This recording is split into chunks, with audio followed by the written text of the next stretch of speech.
लोकसभा चुनाव के छठे चरण में प्रदेश की 14 लोकसभा सीटों पर मतदान जारी है। इस क्रम में 60 लोकसभा सीट डुमरियागंज से भाजपा प्रत्याशी सांसद जगदम्बिका पाल ने परिवार सहित मतदान केंद्र प्राथमिक विद्यालय सांझी पर पहुंचकर वोट किया और भाजपा सरकार के कार्यकाल में हुए विकास कार्यों को गिनाते हुए बड़े अंतर से जीत का दावा किया।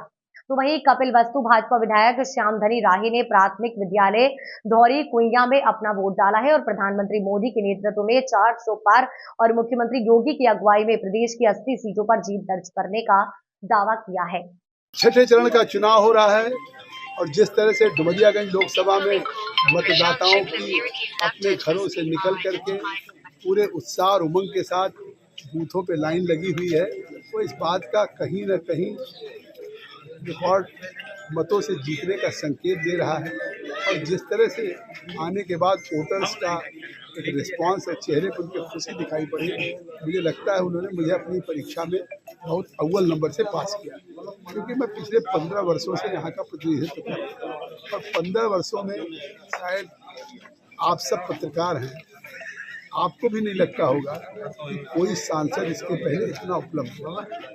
तब अगर दिन में लोकसभा चल रही है, मैं लोकसभा में भाग लेता और रात को अपने क्षेत्र की शादियों में उपस्थित रहता। उस गरीब के घर पे जब बारात की अगवानी होती है, जिसने मुझे हल्दी दिया है, तो मैं उसकी अपनी बेटी की अगवानी में बारात का स्वागत करता। फिर दूसरे दिन सुबह मैं लोकसभा पहुँच जाता। ये जनता का प्यार है, ईश्वर मुझे यही ऊर्जा देती रहे। मैं अगले 5 साल यही करता हूँ। मोदी जी को लाऊं, कभी मेडिकल कॉलेज का उद्घाटन कराऊं, कभी योगी जी को ला के शिलान्यास कराऊं, BSc नर्सिंग को। और अब मुझे लगता है कि इस बार जीतने के बाद मैं प्रेस क्लब का भी एक बहुत अच्छा शिलान्यास कराऊंगा, क्योंकि सिद्धार्थनगर के पत्रकार बहुत जागरूक है और उन पत्रकारों के लिए एक अपना प्रेस क्लब होना चाहिए। पिछली बार ये हाईवे बना, एक प्रेस क्लब था, टूट गया, मैंने उसमें 30 लाख रुपया दिया था, लेकिन अब की मैं एक शानदार प्रेस क्लब बनाऊंगा। तो मैं सभी, ये मेरा कहने का तात्पर्य है कि जीवन के हर क्षेत्र के लोगों में विकास का काम करेंगे। जैसे आज देश के गाँव में लोगों के पास आवास नहीं था, मोदी जी ने 10 सालों में 4 करोड़ और अगले 5 साल में अकेले 3 करोड़। कोई व्यक्ति ऐसा नहीं गाँव में होगा जिसके पास कच्चा या फूस का या छप्पर का या खपरेल का मकान हो।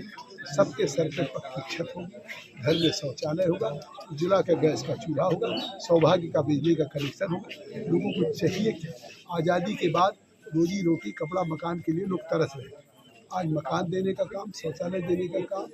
अगर 5 किलो गल्ला अगले 5 साल अगला 5 साल चुनाव, तब तक प्रधानमंत्री गरीब कल्याण अन्न योजना में मुफ्त अनाज देने का घोषणा किया है। जैसा आपकी दावा है कि आप बड़े अंतर से जीत रहे हैं, तो क्या आप अपना रिकॉर्ड तोड़ रहे हैं इस बार? ये तो जनता करती है, जनता का प्यार है, हमको रिकॉर्ड नहीं तोड़ रहे। ये हमारी सेवाएं हैं जो हमको और अंतरों से जीत दिला रही है। ये मुझे प्रेरित कर रही है कि जनता बहुत बड़ी, सबसे बड़ा मूल्यांकन प्रजातंत्र में कोई करता है जनता। और कभी भी आप जीतने के बाद आप में अगर ये सोचिए कि हम MP हैं या MLA हैं, उस अहंकार से आप जीतेंगे नहीं। अगर आप में संस्कार होगा, जनता आपको स्वीकार करेगी, तभी भारी मतों जीतेंगे। आज 5 वर्षों की मेरी जनता उपलब्धता, मेरी सक्रियता, सदन में बोलने की क्षमता, मुख्यमंत्री, ये बताइए कि आप सब इस जिले के पत्रकार हैं, कभी मेरे सांसद होने के पहले क्या महीनों कोई मंत्री आता है? आज तो आपको हर महीने में कई मंत्री जब आता है तो सक्रियता बढ़ती, विभाग की समीक्षा होती, कुछ न कुछ योजनाएं दे के जाता है। आज आप देखिए बंधे ऊंचे हो रहे हैं, बंधे पक्के हो रहे हैं। सिंचाई विभाग में तो तुरंत बंधे कट जाते थे, शायद पूरा जिला डूब जाता था। तो आज मैं अपने खड़ा हूँ आपके बीच में आत्मविश्वास के साथ, तो अपने कार्य से। कि आज माननीय नरेंद्र मोदी प्रधानमंत्री जी 400 पार और उत्तर प्रदेश में परम पूज्य योगी आदित्यनाथ महाराज जी जो 80 की 80 सीटें हैं, ये परम पूज्य योगी आदित्यनाथ महाराज जी के नेतृत्व में आज वो पूरा होने जा रहा है, क्योंकि 80 की 80 पूरी सीट माननीय नरेंद्र मोदी जी के पक्ष में, भारतीय जनता पार्टी के पक्ष में उत्तर प्रदेश से परम पूज्य योगी आदित्यनाथ महाराज के नेतृत्व में जा रहा है। और हमारे प्रत्याशी माननीय जगदम्बिका पाल जी जनपद सिद्धार्थनगर से भारी मतों से जीत रहे हैं। लेकिन विपक्ष का तो दावा है कि आप जो है 40 सीट भी नहीं पाएंगे प्रदेश में।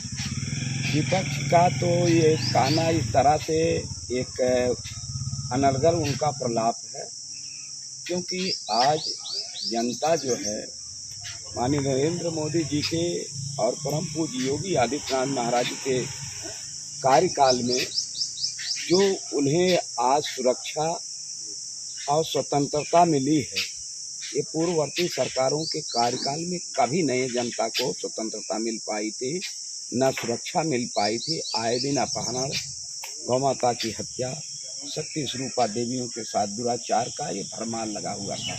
लेकिन जब उत्तर प्रदेश के मुख्यमंत्री परम पूज्य महाराज श्री बने, तब से इस पर विराम लगा है और पूर्वी पूर्वांचल में आए दिन तमाम ऐसे बीमारियां जो फैल रही थी, वो बीमारियों पर लगाम लगा है। इस नाते आज जनता अपने को पूर्ण जो है सुरक्षित और हर विधि अपने को स्वतंत्र पा रही है।